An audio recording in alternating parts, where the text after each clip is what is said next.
Bonjour à tous. Salut. Aujourd'hui, on se retrouve avec Christophe d'Enjoy the Noise. Salut. Pour une vidéo, j'ai pas envie de dire un peu spéciale parce que c'est cliché, mais... Tout le monde dit que chaque vidéo est un peu spéciale en même temps. Est-ce qu'elles le sont pas un petit peu en vrai?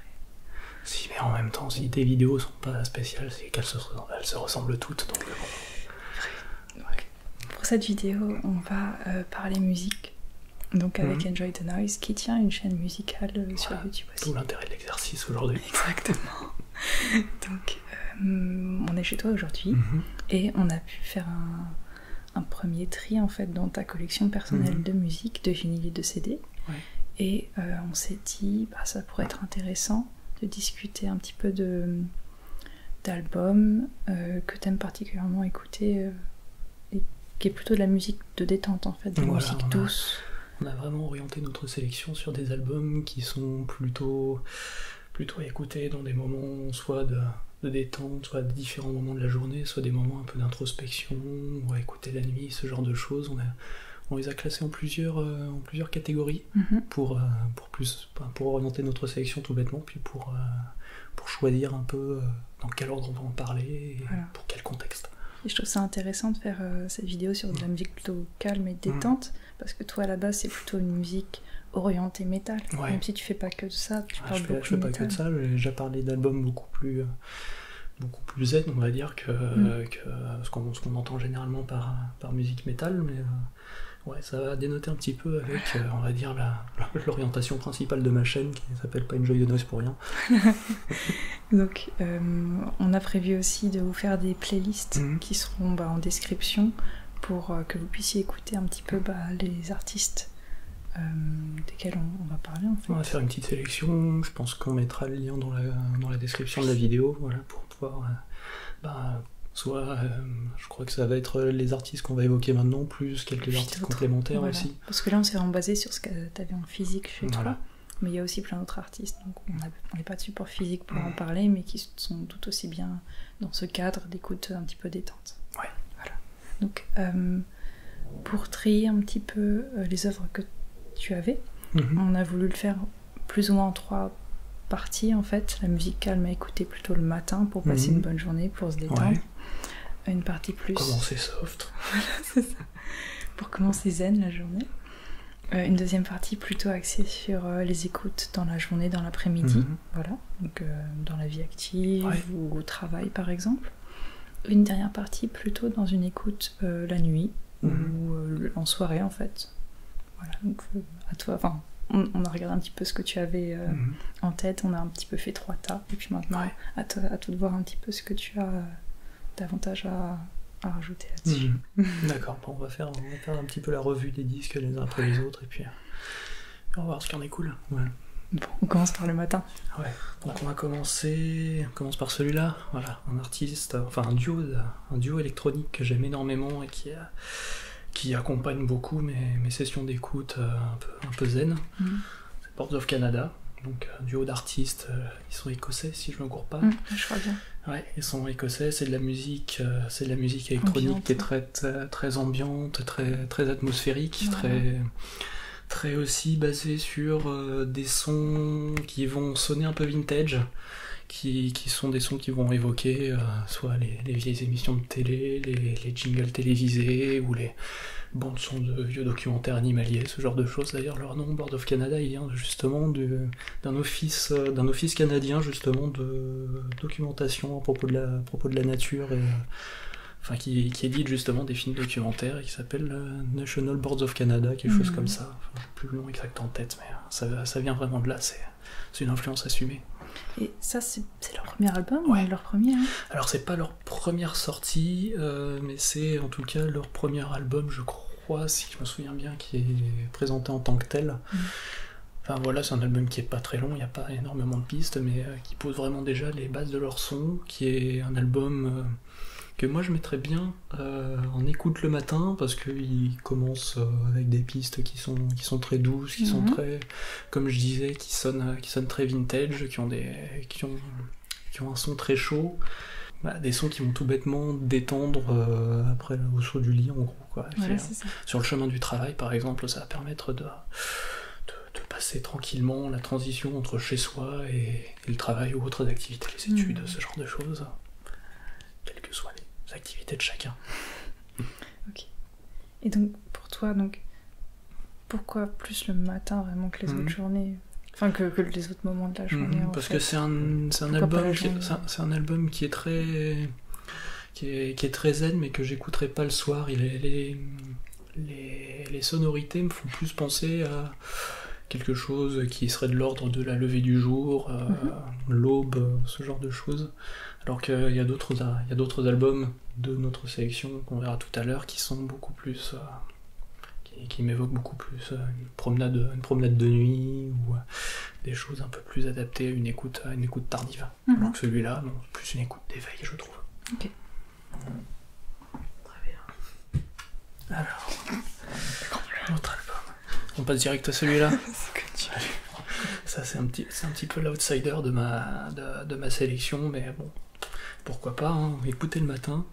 La BO du Grand Bleu, donc le film de Luc Besson, BO qui a été composé par Eric Serra à l'époque, qui est un artiste français qui joue énormément avec les sons de synthétiseurs, surtout sur cette BO, parce que c'est une BO qui est, comme son nom l'indique, et comme le film auquel elle s'applique, qui est une BO très aquatique, avec énormément d'ambiance, très bleutée. C'est un peu facile à dire, mais c'est vraiment ce qui se dégage des sons choisis. Il y a des pistes qui sont un peu plus énergiques, qui sont plus soit jazzy, soit influence italienne, ce genre de choses. Mais, parce que le film se passe en Italie, même. Ouais, il y a une grande partie du film qui se déroule en Italie, si je me souviens bien, ou alors en Grèce, je sais plus. Mais il est question d'un tournoi de plongée en apnée. Je sais plus si c'est en Italie ou en Grèce. Enfin bon, bref, c'est dans un de ces deux pays. C'est très méditerranéen, quoi qu'il arrive.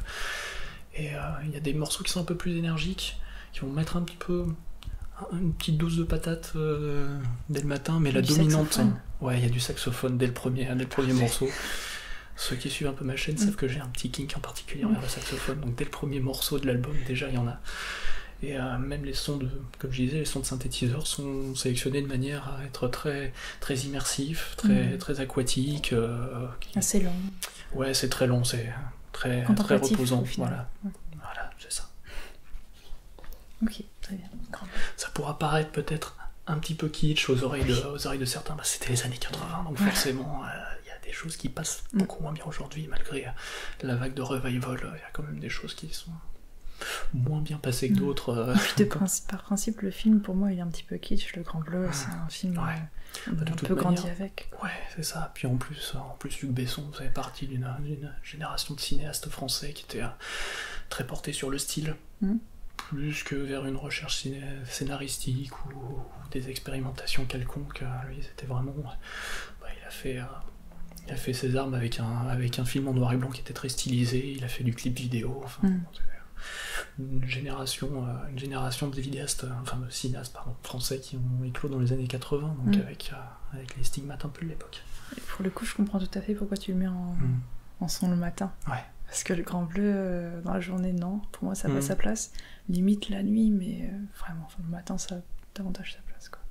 C'est des morceaux, si je me rappelle bien de mémoire, il y a un ou deux morceaux qui peuvent être écoutés la nuit sans problème. Il y a des sons de grillons, de choses comme ça, mais après, la dominante, c'est plutôt matinal, je trouve. Ouais. Ok.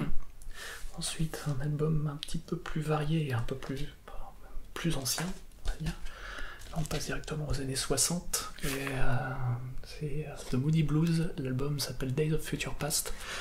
Si vous suivez un petit peu ma chaîne, vous savez que j'aime beaucoup le rock progressif, et ça, c'est un des grands précurseurs du rock progressif à la fin des années 60.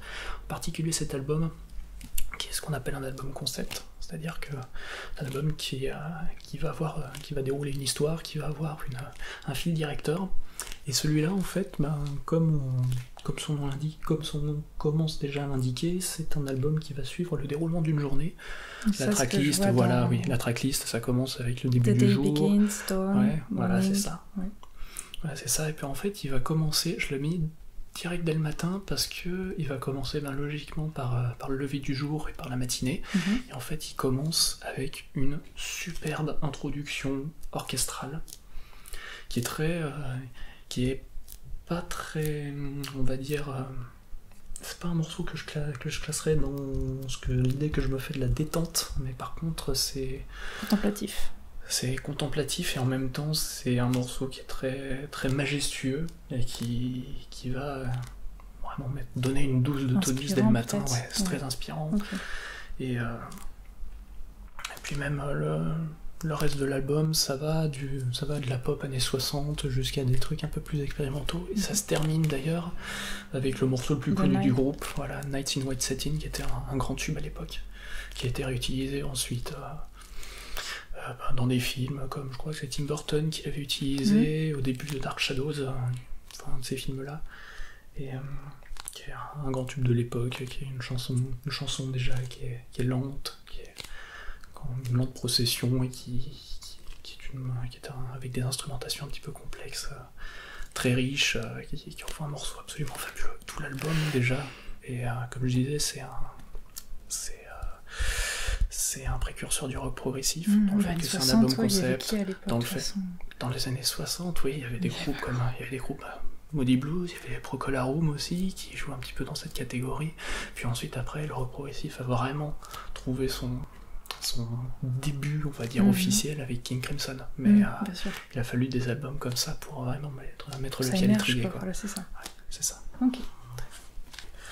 Ensuite, on reste dans les vieilleries. Il me semble que tu connais un petit peu aussi. Un petit peu, ouais. Mon père est fan. Jean-Michel Jarre, notre JMJ national. Ma fierté. Jean-Michel Jarre, Oxygène. Un grand artiste de la scène électronique mondiale.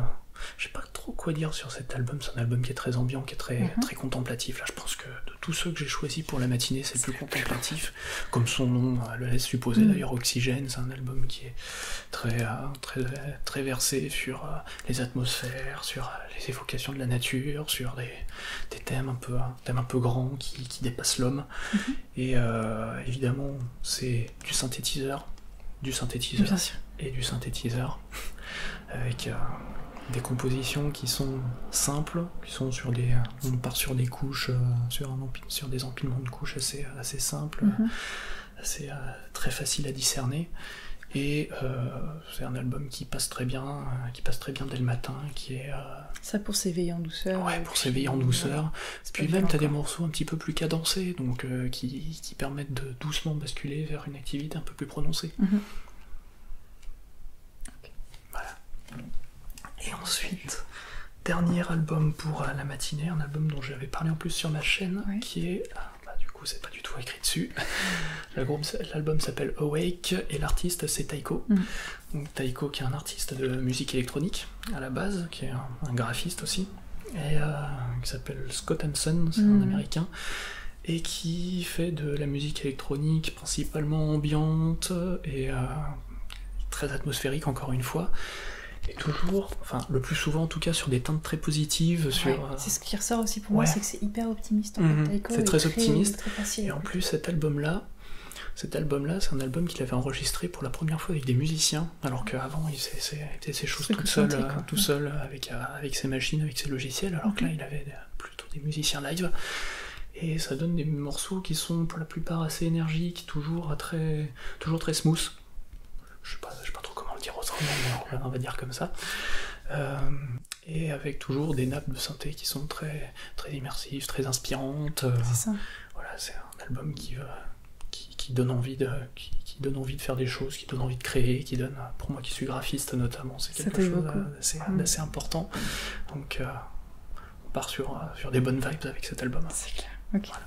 Il me semble que tu connais un petit peu Taiko aussi. Un petit peu, ouais. Et je pense comme toi, je trouve que c'est vraiment un groupe qui, pour moi, inspire la positivité et l'optimisme. Ouais. Et en effet, l'écouter le matin, c'est la garantie de passer une bonne journée. Donc je comprends tout à fait. Après, avec Taiko, on peut difficilement se tromper. Hein. C'est ça. Et moi, ce que j'ai envie de dire aussi dans le Discult qu'on a envie de faire, c'est que, en fait, à partir de cet album-là, et même avant, à partir de Dive, je trouve que son son est beaucoup plus polished qu'avant, tu vois. Quand je pense à Pastis Prologue, et moi c'est comme ça que je l'ai découvert. Il y a moins de grains dans son son, c'est vrai. Ouais. Il y a une patine un peu moins. Et puis il connaît son style, il sait de plus en plus ce qu'il veut, tu vois, et c'est une très bonne chose, mais derrière j'aime aussi le côté un peu plus expérimental de son premier album, enfin de ses premiers albums, avec Pastis Prologue, quoi. Mais en effet, celui-ci, on sent qu'il arrive à ce qu'il a envie de faire, et puis c'est beaucoup plus pro, pop, quoi. En fait. Il est globalement plus pop. Moins expérimental et plus pop, plus grand public. C'est pas une mauvaise chose, au contraire. Mais... Ah, pas du tout, non. Voilà. Quand on dit pop, il y a une façon très noble de faire de la pop. Hein. Exactement. Et pour le coup, c'est avec Taiko qu'on peut voir ça. Donc, voilà, c'était ta sélection pour les albums à écouter plutôt le matin. Comme on l'a dit, on va faire une playlist pour pouvoir vous faire découvrir et écouter tout ça. On va la faire sur YouTube, comme ça, voilà, vous aurez accès à tout ça. Et puis on va faire 2 playlists, une avec les albums dont tu viens de parler, et une seconde avec d'autres qu'on pourrait avoir oubliés ou qu'on n'avait pas en physique ici, pour la musique à écouter plutôt le matin. Ça marche, on va faire comme ça. Voilà.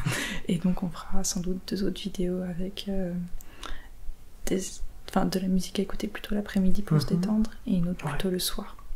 Exactement ce qu'on avait dit, Merci à tous, merci à toi Christophe.